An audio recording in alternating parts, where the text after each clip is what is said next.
নমস্কার বন্ধুরা, আজকের গল্পটা একটা গ্রামের এক কৃষককে নিয়ে। তিনি তার ছেলের সঙ্গে থাকতেন। জীবন যতই কঠিন হোক না কেন, তিনি সব সময় শান্ত থাকতেন আর বলতেন, যা হয় মঙ্গলের জন্যই হয়, ভগবানের ওপর ভরসা রাখো। তার খুব প্রিয় একটা ঘোড়া ছিল। একদিন সেই ঘোড়াটা হারিয়ে যায়।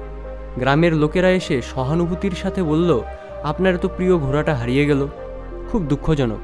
কিন্তু কৃষক শুধু হেসে বলল, হ্যাঁ, ঘোড়াটা হারিয়ে গেছে, তবে যা হয় ভালোর জন্যই হয়। আমি ঈশ্বরে বিশ্বাস করি। গ্রামবাসীরা তার কথা বুঝতে পারল না, আর যার যার বাড়ি ফিরে গেল। কয়েক মাস পর সেই ঘোড়াটা ফিরে এলো, আর এবার সে একজন বন্য ঘোড়া নিয়ে ফিরল। গ্রামের সবাই খুশি হয়ে বলল, দেখুন, ঘোড়া হারানোটা আসলেই ভালোই হয়েছে, এখন আপনার অনেক ঘোড়া।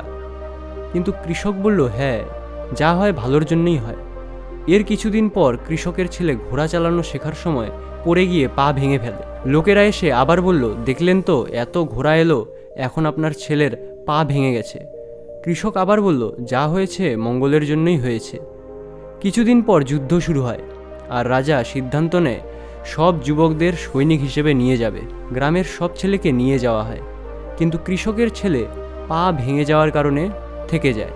এবার লোকেরা এসে বলল, আপনার তো ভাগ্য খুব ভালো, আপনার ছেলে থেকে গেছে, কিন্তু আমাদের ছেলেরা যুদ্ধে চলে গেছে। এই গল্প থেকে দুটো জিনিস শেখার আছে। প্রথমত, মানুষের কথায় বেশি কান দিও না।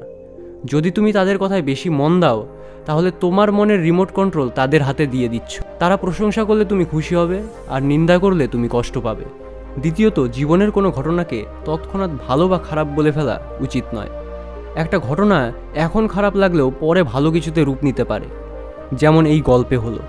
আমরা আমাদের ভবিষ্যৎ নিয়ন্ত্রণ করতে পারি না, কিন্তু আমাদের কাজ আর চিন্তা নিয়ন্ত্রণ করতে পারি।